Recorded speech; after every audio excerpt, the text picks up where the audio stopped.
We'll call the meeting to order. It's 2 minutes after 10. The first item is to approve the agenda. So moved. I'll second. All right, we have a motion and a second to approve the agenda. Any additions, discussion? All those in favor say aye. Aye. Opposed? Very good.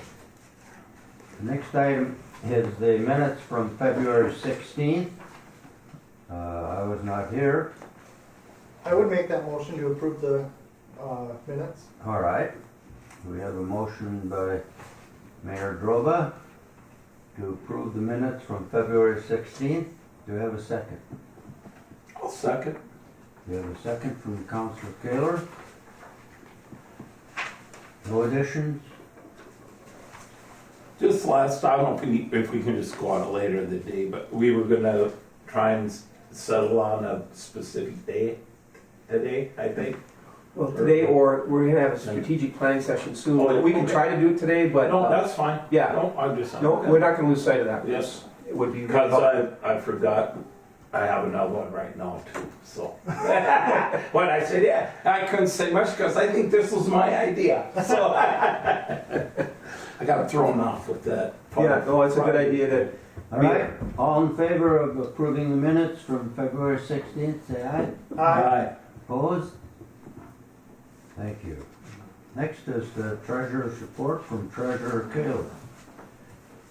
Well, I came in and Kyra had it all set up for me, so it was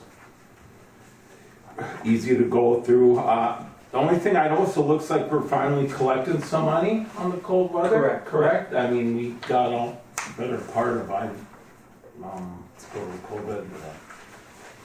I don't know, 100,000 come in, roughly, just off the top of my head. Well, we had the 100 from the city, Yeah. and then we're starting, yeah, we've Yeah. invoiced, I mean, yeah, they're starting to pay on that. we've got a lot invoiced and it's starting to come through, and, yeah.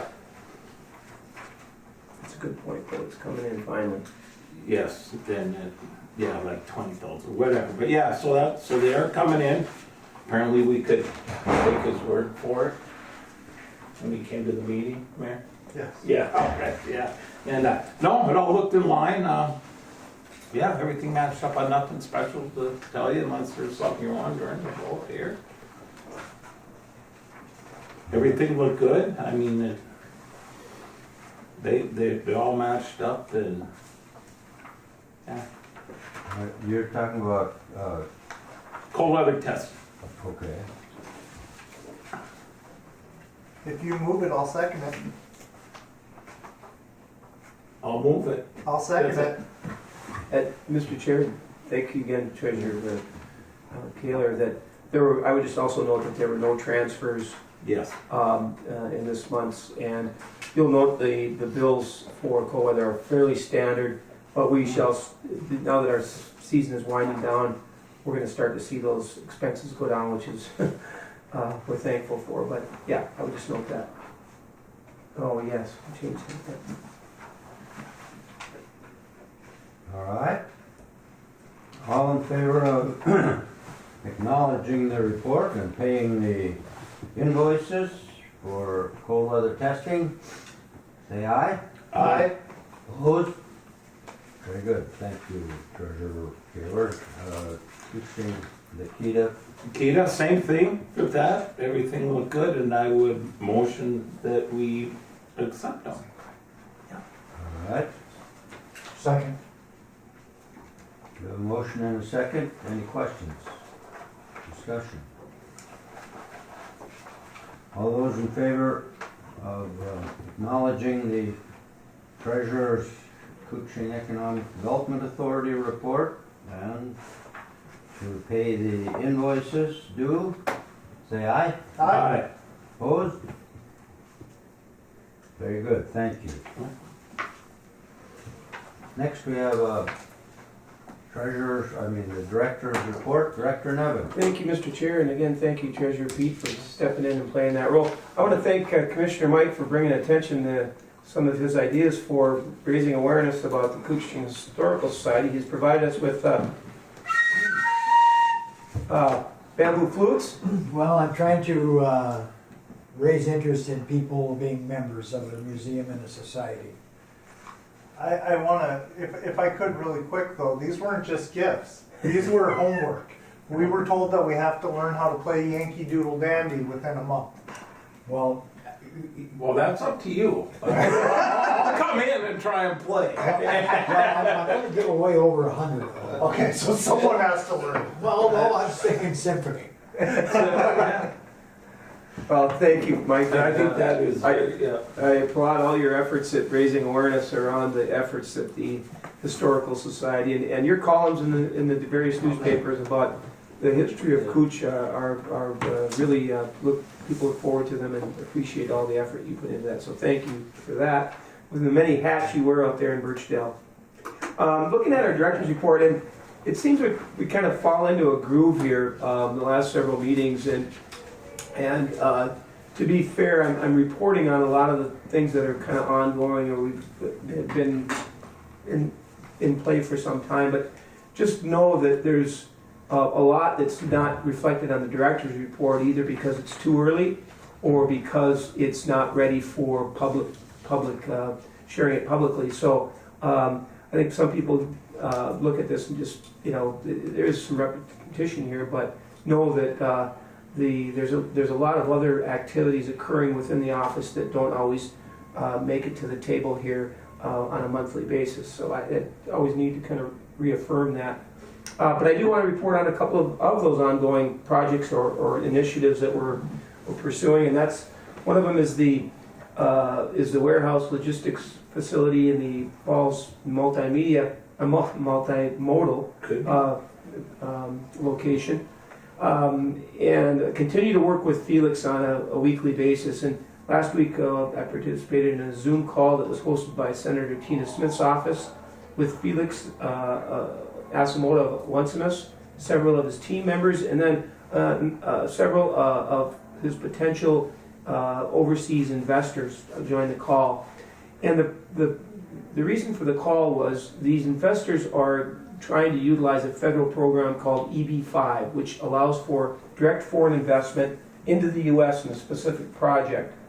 And if they agree, or if they set up an EB-5 program around a project, there's a minimum requirement for that. And the minimum was $500,000 US. And that shifted last year to $800,000. When these folks were first brought into the project and asked to participate, they agreed to participate at that earlier 500, not knowing that it had changed. And in the meantime, as they did research with the Minnesota Trade Office, if the Trade Office website still says 500, but now the feds have gone to 800. So we're asking for an exemption from Senator Smith and our federal delegation to allow these folks to come in at that 500,000 level. Right now, it appears that there's 10 investors at that level, so it's a significant amount of money, and their office was great to work with. They had some people from the Washington office that have agreed to make that request to the Department of Commerce and Homeland Security. So that is underway, and it also kind of indicates a project of this complexity with a number of players, especially outside the U.S., requires just, there's a lot of detail. And so I applaud Felix for the continued work he's doing on all facets of this project. So we should find out fairly soon whether the request was And what does EB-5 stand for? Do you know? That is a really good question. But essentially, if somebody from outside the U.S. invests in a U.S. project, they are awarded for a period of 10 years. They get U.S. citizenship, temporary citizenship, or a temporary green card, not citizenship, but they're allowed into the country for 10 years. So it's really attractive for these folks because it puts them to the front of the line in lieu of that pay, or because of that payment. And so to me, I don't really care about the motivation so much as the fact that they're interested in the project and willing to support it financially. But it is a way for them to attract outside investment. But I should find out what that actually stands for, because I'm all about acronyms, as you know. So does the E stand for immigrant? That would be, I don't know. Yeah, it sounds cool, EB5, so, but I will find out, just because it is something that's going to be central to the project. But that might be what you find out when you ask them. Well, it sounds cool, so it just sounds like. That's the way we got it mixed up. Yeah. Moving on, and as it was announced earlier this month that the school board 363, which includes both North Home and Indus schools, had voted to begin the process of closing the Indus school. The board referenced the current and projected deficit as the primary reason for looking at this potential closure. And part of the process, there's going to be a public hearing that is required through statute, scheduled for April 3rd at the Indus school. And just a note that the school employs approximately 35 people, plus the other benefits to the area are always, I think, difficult to quantify. Thank you. But and I know, Mike, if you could, would like to share. I know a lot of different initiatives or people are approaching this with some websites or some petitions and a call to action. I don't know if you could share any. I don't have all of the details, Paul, but a number of people have surprised me who went to school there or had children there, have stepped forward and are going to try to make an effort to keep it open. The law judge will be there, as he said, on the 3rd and allow testimony. I think it pretty much surprised my neighbors. Maybe it's been coming for a long time just because of student count. I guess from my perspective, it is just another cut in the whole fabric of northern Coochin County, and it's just not a good thing. And maybe the plus side of everything that they do is they take some children that have had difficult challenges or different reasons, have had reasons to go to Indus. And I had a gentleman from Badette call me yesterday that I'd never met and told me that him and his wife had absolutely no end of issues with their daughter, and she's at Indus, and they're starting to see an adult come. So I don't know what kind of value you put on that, but there's not a year that some of the children that go there definitely get more attention, get more mental health treatments and on and on. So I think it'd just be a shame. The challenge is steep, but they're having all sorts of ideas to raise money to maybe perhaps ultimately have their own school district. So it's just up in the air, and I know that it's not easy for the folks in North Home either. And I know that some of them feel that if Indus isn't closed, eventually North Home will be. So I used to know the history of how it came about that school district became so elongated, and it was like one of the last districts to go into place, and I think they had to have a certain population at that time. From a personal view, I worked there. I was chairman of the school board at one time. I dropped the first puck in their new arena for the face-off. I have friends and neighbors who have counted on it as income. So it's a big deal, and it's just not for Northwest Cooch. It's for a wide area. And I don't know, Paul, if this is the right time to bring this particular. I was going to add that in, but if you want to reference it now, sure. Okay, I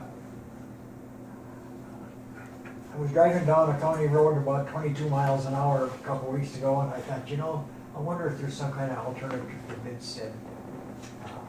When that went in, there was a lot of controversy. It was successful for some people. In fact, I had some neighbors who became acquaintances and went out of their way to build a new home, to volunteer and to help seniors. So there were some good aspects of it. Mr. Hervey, who was probably the person who drove the car in the last effort, has come up with another idea, and it was originated a couple weeks ago when it was announced that they're about to save our school. So everybody's got a copy of this. And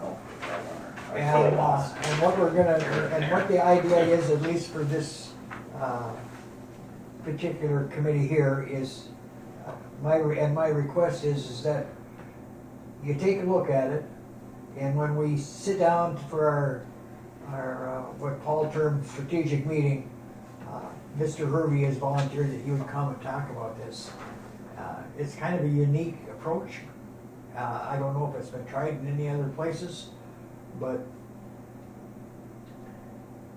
I don't know if you can quantify us by saying we're in trouble, but I ran the census in 2010 for the county, and that it just keeps going down. Could there be a better place in America to live? Probably not. I know it gets cold here and there's snow, but there's a lot of integrity, low crime, great place to live, good schools. So this is a way to potentially, at least to some degree, try to stem the tide if we can. And in addition to trying to keep the school open, maybe we can help the entire county. So it'll be when we do set a date for the strategic meeting. My intention is to ask Paul and our chairman to invite Mr. Hervey and to get his 2 cents. Because of his background with Midstead, this is pretty well written. I agree, and I think it's a good start. Just again, for those that don't remember Bidstead, it was an effort by the county to attract families, because Coochin County has so much land, that it's one resource that we have a lot of, is a way to use it as a incentive to get people here. They identified parcels of property, and you had to build a home in so many months, or... Well, when you read this, you'll get a better idea of what it is. And, it didn't fail, but it didn't do what they dreamt of. But so it's another idea, and I'm hoping that it can help every community as well as our rural area. I think this all ties into also the broadband. Yes. That we get, because there is a big move, like we found out during the pandemic, people worked at home and enjoyed it. I mean, look what's happened to the people where they had lake homes, let's say in the Brainerd area, while they move there permanently because they can work from home. And with that would just be another incentive for people. Absolutely, Pete, that's a really good point, is that people are able to work remotely, and they're attracted to that because of some of the things that are happening elsewhere in the country, and the cost of living and crime and just loss of community.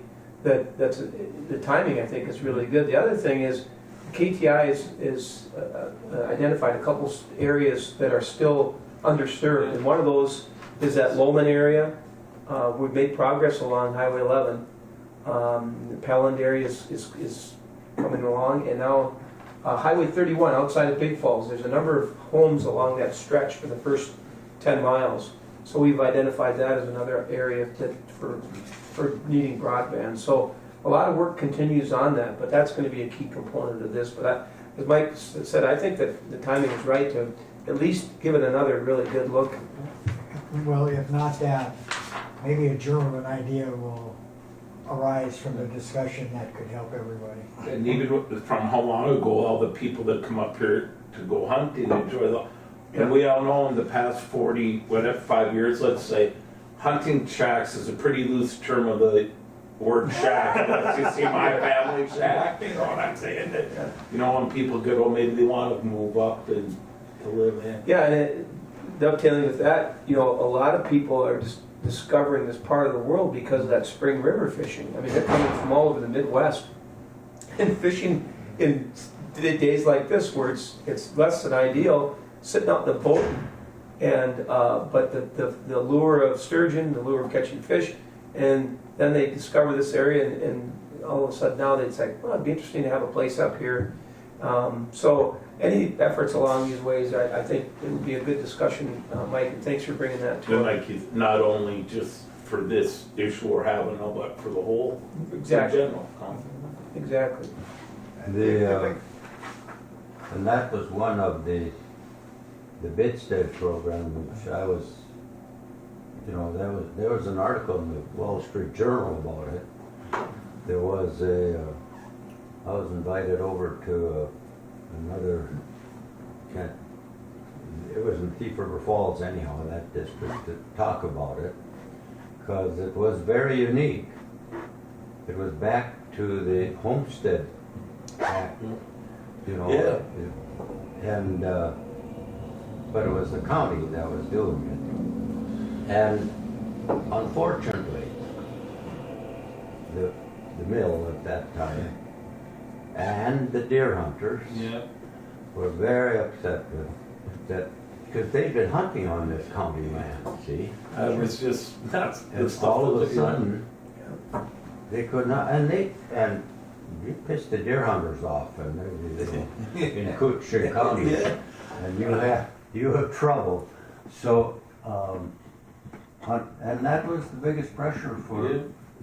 because I firmly was convinced that if it had some time, it would have been much more successful. And that'll be part, and I was thinking the same, this is my, we want people to come, but we don't necessarily want them to stay, and that's part of in our Well, back. yeah, people who hunt and fish Yeah. don't like, Other people, Right. Yeah, no, I agree. they don't like, tourists and other people to move into their area, so.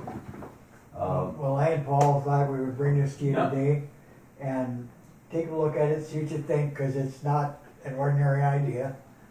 But also, we hope you keep in mind that maybe this could be a stepping stone to Right. something else.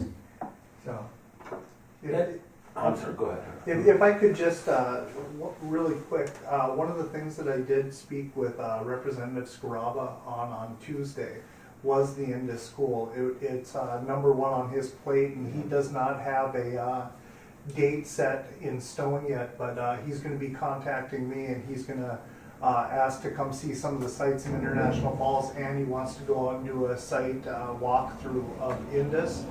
So he's been trying to put some information together, so this isn't just a local effort. We have our state representatives working on this well, as well. that's the only way we want it. 100%. And that gets some of the work, well, look at the news we made with our whole, I hate to bring it up, the theater situation Right. from around the region that got out, and, just Yep. a little report on here's this school helping these kids, and so far away, because either way, if it closes, those kids, the shortest trip's gonna be what, 30 miles, one way? It would be Well- 90 miles to North Home. Oh, They yeah, just oh, went oh. to that if they Yeah, went to the right, other school. yeah. district. And I don't think that would happen. Right. I would think they'd be absorbed by the Right. Yep. school districts, including Lake of the Woods. Which, yeah, so either ways, 30 miles. But on the I door. think there's some legitimate reasons why Mhm. they should look at it. It's unique, and some of the kids that go there will get experiences there they just can't get elsewhere. And I think, and we've all been in roles where we're on boards and commissions, and you look at the numbers, and you look at the finances, and you look at the stuff on paper, and that's what you make your initial decisions on. But it's when you get the heart and the community and Right. people to come in and come up with creative solutions on how to keep things going. So I would hope that this is a first step for the Indus to have came up with, hey, this isn't making sense, we have to close it. But I think that it may be a larger stance to be able to look at how to keep it going now that we have community support and such moving on. To give them, because this is a grassroots effort trying to, I Yes. mean, they had a lady there at my Elks meeting Monday night to see if she could put a donation bucket on the bar like you see at places. You know, I mean, that's grassroots, right? That shows what it means to the people going there. Yes. All right, thank you. By the way, I graduated from a high school with 16 students in my class, and we had one of the largest classes that ever was in this high school. Yeah. But we had 3 holdovers from the year before, otherwise we wouldn't have been in the largest class. Is it So still- you Oh, way to just stick passed it with after the second yeah, way year, to eh? stick with it. No, it was such a difficult academic Yeah. place that it took 2 years just to go through the 12th grade. That's what I tell people about Bemidji State all the time. You wouldn't know the grind that is. Is it still there, Alan? The school? No, I spoke at the last graduation that they had, and there was a superintendent and I and 5 school board members on the stage and 3 graduates, and they were all cousins. So, and Was you that know, Plymouth Rock? pardon? Was that Plymouth Rock High School? It was Strandquist High School. And so, yeah, I'm familiar. Yeah, no, But Well, for a lot of these smaller communities, though, the school is a big part of the identity of the community. Gail attended a country school for first grade. She was, I think they had, I don't know what she said, 8 students, and 4 of them were her cousins. So, you know, they lived around there. So anyhow, yes, I'm familiar with That might be how my family described the old Holler School back in the day. Everybody was. All right. Yeah, a couple more things that just I wanted Thanks, to bring forward. thanks, Citizen Hanson. For the Yes. report. Go ahead, Paul. And Joanne is joining us today, which I appreciate her sitting in, taking the minutes. But Joanne, I'm going to let you take this because you've been so critical of this movement and the ability to get these grant funds. So go ahead if you would. Sure. So the Couchiching Resource Council, which is kind of like a subcommittee of Keda, it's a nonprofit. We went through the Rural Child Care Innovation Program a few years ago and came up with the community collaborative child care model with Kutaska. So we have a location in the Kutaska building for child care if a provider wants to rent that at low cost. And all the supplies are in there. They can start their child care. We had one provider start there, and then a year later she ended up going into her home and having her own. And that's what the goal of it was to just get them started. They could continue to stay there if they wanted, or move on. We have 2 classrooms in Little Fork right now that are available as well in the old Pine View recovery area, connected to the assisted living there in the clinic. So now we were looking at doing something similar in the North Home area, and First Children's Finance came out with a grant. If you participated in that program, that you were eligible to apply for these funds to continue your work that you had done previously. So since North Home only has 1 provider right now, and she's been wanting to retire for quite some time from what I hear, but is dedicated to providing childcare for the people in that community still. So I applied for a grant and got it, and there is a match to it, but we are looking for a location to be able to put in childcare. We have a provider that is interested already, and there is community support to do that. So we're looking at just a good location in North Home that would be able to support having a classroom for childcare. So kind of working through that, working with the mayor and some other groups to try to continue that work because it's needed. So Thank you for your work on that. yeah.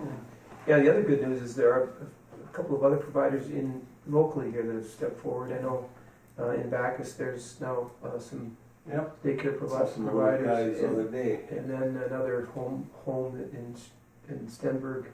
Yep. And so, the good news is that they're continue, but it did take some concerted coordination of different groups and a focus to put on childcare, which is paid off. So thank you for your work in that. Yeah. Any questions of?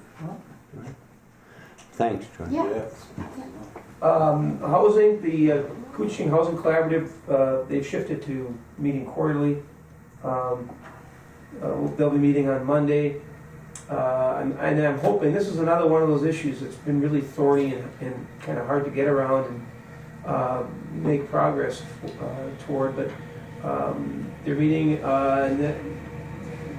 my hope is that the group's efforts will stimulate some progress toward new housing, whatever form that takes, whether it's affordable senior, multifamily, single family, whatever it is.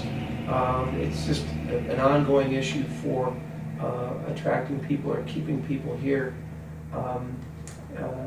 And the other news on that is the Alexander Baker Housing Project looks like it's going to begin construction. I know they've been working a lot with the city, and this sometime this year, their construction looks like it'll begin. So They just got, Kutaska just got a grant from, I forget, worth about 350,000 just go towards it. right, and that's another project that's taken a long time because of the nature of using that building and trying to get their finances. And housing is a very complicated issue, but hopefully we can make some traction this year.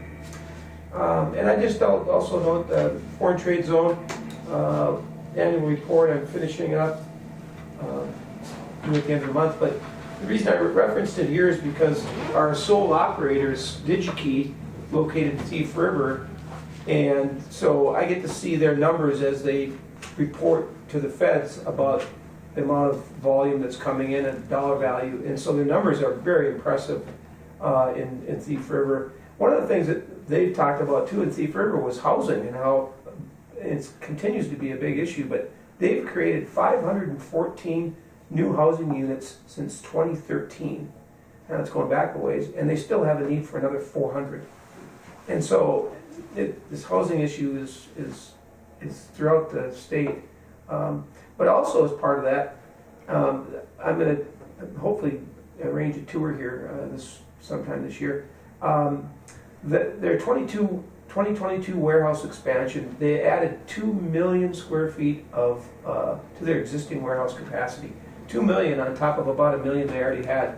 So that warehouse, this complex in Thief River, is one of the 10 largest in all of North America. And I'm just always taken aback that people take it for granted when you look at that investment. Look how many people and employees. And so while we don't directly benefit from them using our foreign trade zone, we get a small annual admin fee. But the fact that they're able to use it and help the economics, and my hope is that someday there will be some direct benefit where they'll somehow partner, whatever form that takes. But anyway, so that work continues. And I think that's all I have at this point. Any questions of Director Lundey? All right. Next item is, thank you. The city, county, all county update. Start with you, Mayor Groba. Sure, I'll take the county's position today. I'm sorry we can't be here today. We are looking at getting a new county administrator, so we are working diligently right now, and we apologize that we weren't able to make today's Keda meeting, but hopefully very soon we will have a new county administrator, and we will be back and ready to work with Keda. All right. Thank you. Okay, now I'll give mine. So I have a couple of really quick things, and two of them center upon the One Simis project that Paul had referenced. First, the City of International Falls, partnering with KTI and the county, have provided funding as a grant match with the state to get fiber service down 332 that would be able to be accessed by the One Simis Project, Manco Trucking, Wagner Construction, anybody that's on that corridor. It is one of the underserved places in our immediate vicinity. So that is something that we are very hoping moves forward. Secondly, while we were having some conversation, I did look up EB5. It stands for Employment-Based Fifth Preference Visa. So that is what the EB5 program is. I have been asked to speak in a couple of weeks, and I'm hoping to see if I can get Felix to come up and join me. We have some folks that are interested in the project that he's doing, along with the Cary Park project that the city's working on. So I would love to have him come up, because who's going to speak better on his project? Him. So I would love to have him join us for that. Another piece of the conversation that we've hit in a couple of different points today is the Rotary's project that they've been working on, which is a welcoming community. And with what's happening over with One Simis, there is going to be jobs that are created. There is going to be opportunity for local folks to be able to take those positions. But there's also a high probability that we're going to be bringing people from outside the area to International Falls.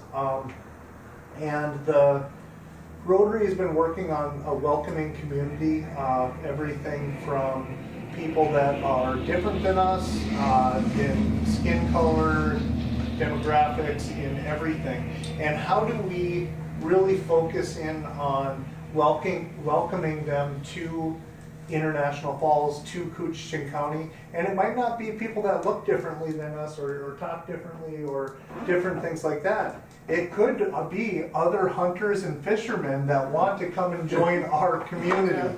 And how do we welcome them without, saying that's my landing, that's my this? We have to be a more engaging, welcoming community. And I want to really say thank you to Rotary for putting on those programs.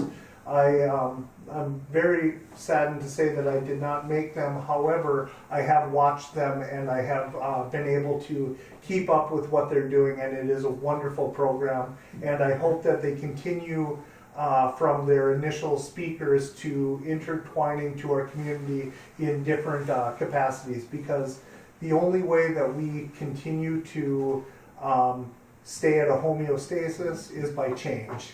So we really need to continue with that welcoming community. The only other thing that I really have is the Cary Park project. We're really making some headway at the state legislature to be able to get some bonding money. The city has not put a lot of money into this project, but we will start looking at partnerships, whether it's with some corporations to be able to have naming rights on the building if we get the engineering and design for the building. We have heard from our local hotels how important this project is for them for viability. Sports recreation is a real thing, and people need a facility to come to for sports. We saw a huge influx in our community this last weekend with the men's hockey tournament that we had. There are businesses that saw doubles, triples, and even quadruples in their income for one weekend, including the hotels, bars, restaurants, and our Main Street businesses. So being able to host some more events in our community would be amazing. And one of the things that I just heard before we started here today is the Elks put on a heck of a great reception for the men's hockey tournament, but that move from one spot to another and it's just, if we could have everything all at one place and have maybe a spaghetti dinner, whatever that looks like. We want to make sure that we have the facilities to host events in International Falls. So that is something that I am still working on. And I think that's all I have is. Go ahead. I just want to add on this winter and first of all, because they invested in here, we were able to have those hockey tournaments and people coming. When I coached, 10 years ago, we couldn't get teams to come up here, and that was part of the reason. And now I believe every age group had a tournament here in town, so it's a lot of people. And I just like to add, seems to talk about Bacchus I am on, well, it's on my shirt here, you see me, we're at Coochin County Warrior Initiative. Excellent. It's together with veterans, and we just opened up our Coochin County's Veterans Lodge in Bacchus, and I hosted Tuesday 9 to 1, and one person came up, a veteran, but the good news, he volunteered to be the host for today from 9 to 1, and that's our goal. We want this for the veterans to take ownership and run it. It's a place for them to just gather and connect with fellow veterans. There's TV, computer, we have pop and coffee and stuff. It's really, and the committee that actually did the designing did a wonderful job. It's very relaxing. I was going to see if I could maybe slide a bed in the corner and just live there, if I could work around the whole Bacchus and having a dog thing, but and I just like, so we're hoping that, that just carries on and gets more momentum. And the hours are, right now, 12 to 6, Monday and Wednesday, and 9 to 1, Tuesdays and Thursdays. And hopefully, depending on the use, people want it more and getting volunteers to host it. And, so we're hoping to just keep it open and get it successful. And it's all part of the bigger project, which is through a grant together with veterans through the Veterans Rural Administrative Health Initiatives, bring awareness to veteran suicide, and which in turn helps everybody with their mental health. And it's not, we're not like counselors, but make more resources and stuff. And a big part of is connecting with people, right? When you're having it. And one thing I've learned with being associated with the veterans, how hard it is for someone, say, transition, and so hopefully this will help. But if you haven't been able to tell with my social media, probably it's one of the things I'm very proud of that I've done. Had not being a veteran, but it's given me a chance to get out and give back, and the people that are involved are amazing. It looks great. Yep. It looks really great. Thank you. Citizen Hanson? Yes, Mr. Chair, thank you. Like the rest of the world, in dealing with spring, things are kind of just on a slow uptick. In North Home, and I and Paul will be there in 10 days to meet with their economic development group. But they're just in idle, waiting for spring. Big Falls, a young lady by the name of Veronica Bistodo, is that how you say it? She is working on a multi-housing grant, and they have their first public hearing coming up, which is a big deal. And as you know, in Northwest Coach, the Postal Service has decided to eliminate one of the zip codes, and in this case it affects me personally, but a lot of my neighbors, even the people in Indus. And one of the caveats of that is they would have to address all their mail as they're living in Baudette, Minnesota, even though they're 45 miles away. Okay, but both our senators, Senator Smith and Klobuchar, have tried to help out. We were warned right off the bat that other than the Immigration Service, the U.S. Postal Division is extremely bureaucratic and difficult to make any change, and a lot of it's because they don't get tax dollars. So it's been moving on. Representative Stauber was at the Birchdale store So he knows, and I've been working with his aides. And I'll close, Mr. Chair, by telling you that I'm just not very digitally inclined, and I've never really cared one way or another, but a few days ago I decided to Google Mike Hansen, Birchdale, Minnesota. And there was all sorts of different things in there, but the thing that stood out for me right on the top of it was previous to Michael's current city of Badette, he lived in Birchdale, Minnesota. And everyone laughs when I tell them that, but not me. All right. They've already moved your ad. So really what they're doing is they're taking a small spot in northern Minnesota, and maybe eradication is too big of a word, but we're hoping that in negotiations with the Postal Service, it'll end up so that they either give it back, or even if we have to use the Badette zip code, they'll allow us to put Birchdale on it. Otherwise, we're just another step in the eraser.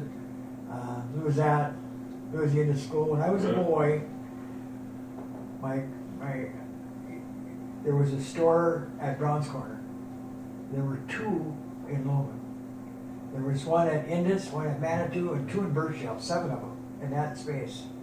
And now there's one, and it's getting more difficult. So we're hoping not to get erased off the map, and I was upset that I don't live in Birchdale anymore. Yeah. So you're saying that this is a collector's item? It very well could be. Look at the bright side though, then you don't have to pay Cooch taxes then. Well, I was thinking they were gonna make me pay both. I mean, this is government we're talking about. Yeah. Yeah, so it just made me crazy that it said that I lived in Badette, but I used to live in Birchdale. That's my report, Mr. Chair. Kind of Thank brief, you. but we'll expand it. Thank you. All right, anything else for any public comment?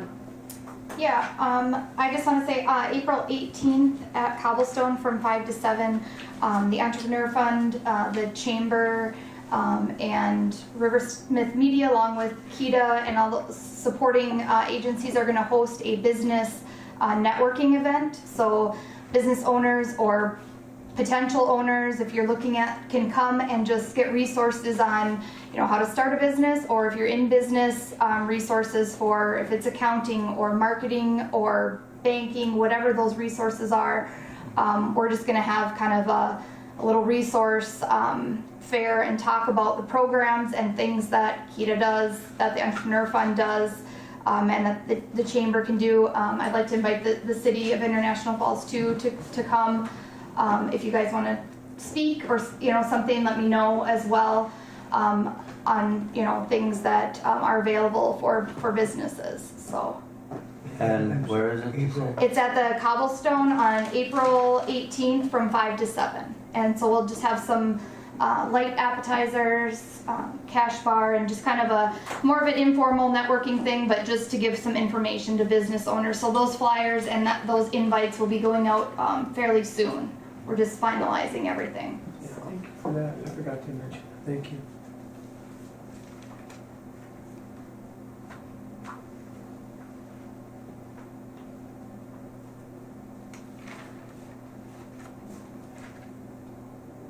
And we have had an influx in fingerprinting services in the office. So been seeing a lot of that. So Paul has done great with that. So kudos to Are you him. fingerprinting all? I would. The term "great" might be a little bit of. Nobody said, I- not one person You said know. Is that what that machine was? Indigo, or Intego, yeah. Yeah, well, yeah, I might have some skills left. It's digital. If you'd like. I want to go back to ink. I found, well, for one, ink is more. You can test that one by your eye, but yeah, the digital ones, yeah, they get a little touchy. Oh, well aware, yes. Very touching. I wanna go home, well, we're gonna do this again, so there you go. I had one that was 45 minutes. Oh, yeah. Oh, yeah. Oh, more than once said somebody, there's a lot, it's kinda like when they're trying to get blood out of you. Yeah, oh, yeah. They finally call in somebody else. Maybe you can try it. It's like, yeah, yeah. But no, it's been good, and the service is. I mean, there's been people from even some people have even flown in for foster Yeah. care or those Yeah. types of things, just to have their fingerprints done within a certain time frame. So it is a great service, and so thank you again to Keda for providing that service for our Yeah. county and area. Oh, yeah, and I would imagine there's another group of people that are happy with you that are doing this, and that's law enforcement. So, well, we have to offer some incentives, like for being slow and doing this. I mean, for me, it's like, well, I offer them lunch or something. I'll come run some through for you. You got a big group on it. All right, the next, set the next meeting. Mr. Chair, can I make a suggestion as we look at the calendar for next month? Is that Set schedule. set schedule as part of our discussion around is to have a Yes. strategic meeting before or after our KEDA meeting. Does that make sense, or Mike, or would you like to have a totally different? I don't know what people's expectations are. I would like to see the folks here give you items of discussion for the agenda and to see if it would work just in an afternoon or when it is. Yeah, These folks are way busier than I am. I would prefer to have a planning meeting outside of Keda, outside of the Keda Thank you. meeting. Thank you, and so can I make a suggestion in that regard, Mr. Chair, that at our next KEDA meeting, and I would ask everyone to bring an idea, a concept, an item that they would like to put on a planning agenda, whether it's setting a set schedule, which is legitimate, how we run our meetings, or specific areas that we're either not working on, that we need to work on, that we could better address.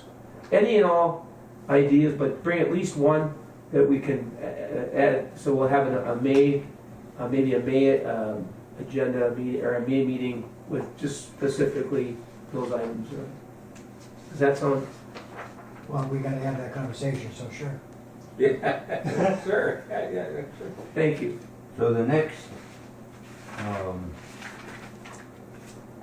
schedule for KEDA meeting, if we keep the same date, then I don't, is the third Wednesday.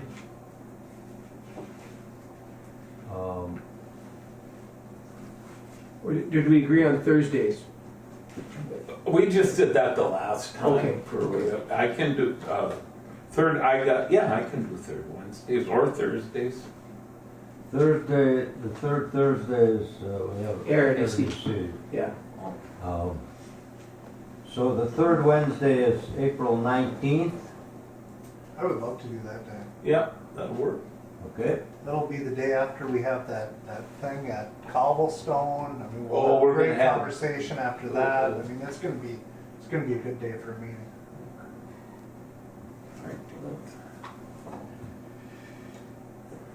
So I better All scroll. right. Thank you, Alan and Mr. Chair. And then we will send out a reminder that if you could bring a concept, an idea, whatever, Yep. that Please do. and I'll ask that of the county as well. I feel for our county colleagues because they are shorthanded and will continue to be so for a while. And then without an administrator, it's put a lot of onus on the two brand new members. So. They got it down though. All right, anything else? Thank you for your attendance.